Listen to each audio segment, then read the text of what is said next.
자, 건한 16년입니다. 익주목 유장은 조조가 종료 등을 보내 한중으로 가서 장로를 토벌할 것이라는 소문을 듣고 마음속으로 두려워했다. 별가종사인 촉군의 장송이 유장에게 말했다. 조조의 병력은 강성에 천하에서 대적할 자가 없는데 만일 그가 장로의 물자를 이용해 촉당을 취한다면 누가 그에게 대항할 수 있겠습니까? 유장이 말했다. 나는 본시 이를 걱정했지만 방법이 없었습니다. 장송이 말했다. 유해주라는 게 이제 유비를 얘기하는 거죠. 당신의 종실이며 조조의 철천지 원수입니다. 그는 용병에도 뛰어나니 그를 시켜 장로를 토벌하게 한다면 장로는 반드시 격파될 것입니다. 장로가 격파되면 익주는 강성해질 것이고 비록 조조가 오더라도 할 수 있는 방법이 없을 것입니다. 장송이 유비를 끌어들이게 된 배경에 대해서는 앞에 이제 유이목전에 이제 남아있죠, 그죠? 장송이 조조한테 삐져서 유비를 추천해 준 겁니다. 자, 유장은 그 말을 옳다고 생각하고 법정을 보내 병사 4,000명을 인솔해 유비를 맞이하게 하고 앞뒤로 값비싼 선물을 보냈다. 법정은 이 기회에 익주를 취할 수 있는 계책을 유비에게 자세히 말했다. 유비는 제갈량과 관우 등을 남겨 형주를 지키게 하고 보병 수만 명을 이끌고 익주로 들어갔다. 자, 유비가 익주로 들어갑니다. 자, 부현에 이르자, 부현이라는 게 여기입니다. 여기가 부현입니다. 부현. 이게 자동이고요. 요 지역이 성도입니다. 부현입니다. 자, 부현이 이르자 유장이 직접 나와 맞이함으로 요 이야기는 이제 유이목전에 자세히 또 나와있죠, 그죠? 서로 만나 매우 기뻐했다. 친척이니까 좀 멀지만. 장송은 법정을 시켜 유비와 모신 방통에게 진언할 때 회담 장소에서 유장을 습격할 수 있다고 말하도록 했다. 모신이라는 건 이제 뭐 계층되는 사람. 유비가 말했다. 이것은 중대한 일이니 조급하게 할 수 없습니다. 유장이 유비를 행대사마 겸 사례교위로 추천했으며 유비도 유장을 행진서대장군 겸 익주목으로 추천했다. 유장은 유비의 병력을 늘려 장로를 치도록 하고 또 백수의 주둔군을 지휘하도록 했다. 백수라는 것은 여기입니다. 요 지역입니다. 장로가 있는 곳이 바로 요 지역입니다. 여기가 한중이죠.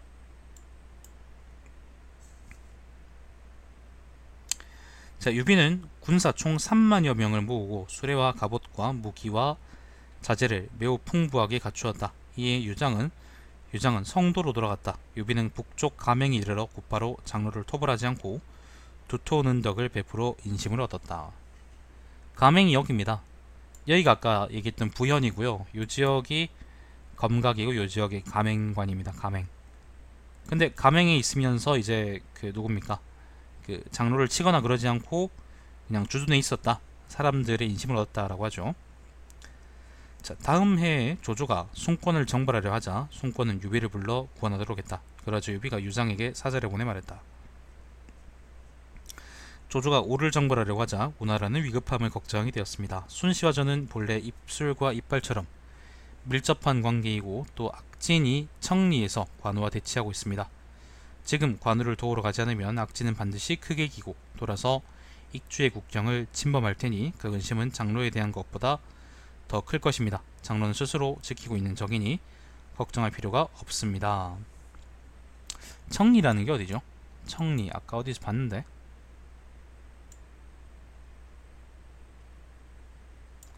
여기가 청리네. 아무튼 그 요 지역에서도 아마 악진하고 이제 관우가 싸웠던 모양이네요. 이 당시에 좀 그렇게 뻥가를 쳤습니다. 자, 그리고 유장에게 병사 1만 명과 군수물자를 빌려 동쪽으로 가려고 했다. 유장은 단시 병사 4,000명만을 주기로 하고 나머지는 모두 요구한 것의 절반만 주었다. 장송은 유비와 법정에게 병사를 보내 말했다. 지금 큰 일을 이루려고 하는데 어찌하여 이것을 버리고 익주를 떠나십니까? 장송의 형 광안태수 장숙은 광안은 여기죠. 광안이 여기입니다. 화가 자기에게까지 미칠까 두려워 유장에게 말해 그 계획을 폭로했다. 계획이라는 게 이제 장송, 법정 등이 이제 유비한테 그 파촉 지역을 넘기려는 그 계획이죠. 그래서 유장이 장송을 붙잡아 목을 베니 유비와 유장 사이에 처음으로 불화가 생기게 되었다. 유장은 관소를 지키는 장수들에게 문서를 보내 다시는 유비와 관계를 맺지 말도록 명령했다. 유비는 개빡쳐서 유장의 백수군 총독 양회를 불러 무례함을 꾸짖고 목을 베었다. 곧 황충과 타경에게 병사를 이끌고 유장에 가도록 했다.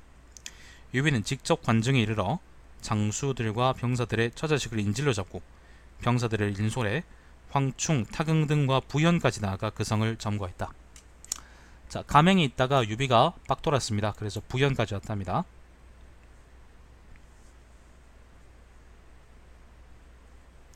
유장은 유귀, 냉포, 장임, 등현 등을 보내 부현에서 유비에게 저항했지만 모두 패하고 물러나 면죽을 지켰다. 유장은 다시 이염을 보내 면죽의 군사들을 지휘하겠지만 이염은 병사들을 이끌고 유비에게 항복했다. 면죽이라는 게 여기입니다. 요 지역이 아까 부현이고요. 여기가 바로 이제 면죽입니다. 면죽. 성도 바로 북쪽입니다. 자, 유비의 군대는 점점 강대해졌고 각 장수들을 나누어 보내 속현을 평정했다. 제갈량과 장비와 조운 등은 병사를 이끌고 거슬러 올라와 백제, 강주, 강양을 평정하고 관우만이 형주에 남아 지켰다. 자, 유비가 여기서 이제 깽판 치고 있는 동안 제갈량, 장비 등은 장강을 거슬러 올라와서 이제 다시 또 파촉으로 들어왔답니다. 백제, 강주, 강양을 평정했다 그러는데 백제라는 건 요 지역을 의미하고요. 요 지역을 의미하고 옛날에 이제 무군이죠. 진나라의 무군입니다. 그 다음에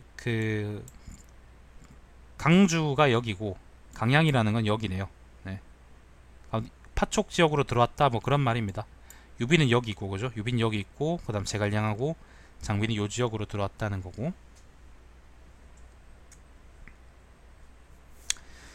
자, 유비는 군사를 나가게 해서 낙현을 포위했다. 낙현이라는 거는 자, 부현, 면죽현, 그 다음에 여기가 낙현입니다. 네, 낙현을 포위했다. 그때 유장의 아들 유순이 성을 지키고 있었는데 공격당한 지 거의 1년이 되었다. 자, 건한 19년입니다. 여름입니다. 낙성이 공격을 받았다. 유비가 나아가 성도를 에워싼 지 수십일 만에 유장이 성에서 나와 항복했다. 촉은 풍요롭고 생산물이 풍부한 곳이므로 유비는 주연을 열어 병사들을 위로하고 성 안에 있는 금과 은을 취해 장수와 병사들에게 나누어 주었으며 곡물과 비단은 원래 있던 곳으로 돌려보냈다. 유비는 또 익주목을 겸하고 제갈량은 그를 보조하며 법정은 꾀를 내는 상담역을 하고 관우와 장비와 마초는 무장이 되고 허정과 미축과 간홍은 귀빈 대우를 받았다. 동화와 황권과 이염 등은 본래 유장이 임용한 관원이며 오일과 비관 등은 유장의 인척이고 팽양은 유장에게 배척당한 자이며 유파는 예전부터 한을 품었던 사람인데 유비는 이들을 모두 중요한 직책에 임명해 그 재능을 충분히 발휘하도록 했다. 그러므로 뜻있는 선비치고 진력함을 다투지 않는 이가 없었다. 유비가 일단은 여기 잠깐 끊으면요. 유비는 원래 고향이 여기입니다. 탁군입니다. 탁군입니다. 탁군에서 전국을 떠돌다가 형주에서 겨우겨우 이제 자리를 잡고 제갈량 같은 사람들도 이제 없고 그죠? 여기서 다시 또 남쪽으로 내려와서 남영주에서 겨우겨우 자리를 잡고 쫓겨나가지고 남영주에 자리 잡고 그리고 이번에는 파쪽으로 들어와서 이제 익주를 먹은 거죠. 그렇기 때문에 유비한테는 유비를 따르는 사람들이 이제 조조나 아니면 송권 같이 그렇게 뚜렷하지가 않습니다. 그러니까 딱 이제 일원적이지 않습니다. 예를 들면 조조는 중원이나 하북 지역을 중심으로 한 사람들이 그죠? 특히 이제 중원 지역을 중심으로 한 자기 이제 친척들이나 아니면 자기 그 주변 호족들을 중심으로 한 이제 세력이 이제 조조의 가장 큰 세력인 거고요. 송권은 여기 이제 오나라의 어디입니까? 장강 이남 지역에 있는 이제 해적들, 산적들이 모여서 만든 국가니까 이제 그 세적들하고 산적들이 산적들이 이제 오나라의 가장 큰 세력이고요. 그리고 근데 이제 유비의 경우에는 탁현과 이제 그때 탁현이나 아니면 요 전국을 또 돌아다닐 때 그때부터 이제 따라온 사람들도 있고요. 그 다음에 형주에 있을 때 얻은 사람들도 있고, 그리고 마지막으로 이제 익주에 들어와서 얻은 사람들 있잖아요. 그 사람들 사이 이해관계라는 게 되게 복잡한 겁니다. 되게 복잡한 거죠. 예를 들면 이제 간손미 브라더스는 우리가 이제 삼국지에서 능력치가 딸린다고 되게 좀 많이 무시하는 그런 경향이 있는데, 사실은 이제 유비를 거의 처음부터 서주에서 오는 사람도 있구나. 예, 처음부터 이제 그 수행하면서 거의 이제 처음 수행하면서 그 고락을 다 겪으면서 결국엔 여기까지 온 사람들이잖아요. 그렇기 때문에 높은 대우를 받게 되는 것이고, 형주나 아니면 익주에 있던 사람들은 좀 이해관계 복잡한데, 특히 이제 형주에 있던 사람들은 나중에 유비가 형주를 잃어버리게 되면서 입지가 좀 많이 불안정하게 되는 거죠. 아무튼 그런 것들을 좀 우리가 생각할 필요가 있는데, 방금 기록을 읽어보면은 그 오일이나 아니면 비관, 유파, 팽양, 동화, 황권 요런 사람들은 전부 다 이제 원래 익주에 있던 사람임에도 적절하게 그 관원으로 임명되어서 대우를 받았다고 하는 것을 보면은, 유비가 이제 그러니까 익주 출신들을 배제하지 않고 아무튼 자기 세력으로 잘 끌어들였다는 것을 의미합니다. 요거를 사실은 유지하려고 그러면 정치력이란 게 필요한 것이고, 뒤에 총나라가 사실은 큰 내부는 겪지 않았다는 걸 생각을 한다면, 정치 자체에서 유비의 그 생각이 이제 나름대로 잘 먹혔다는 걸 얘기하겠죠, 그죠?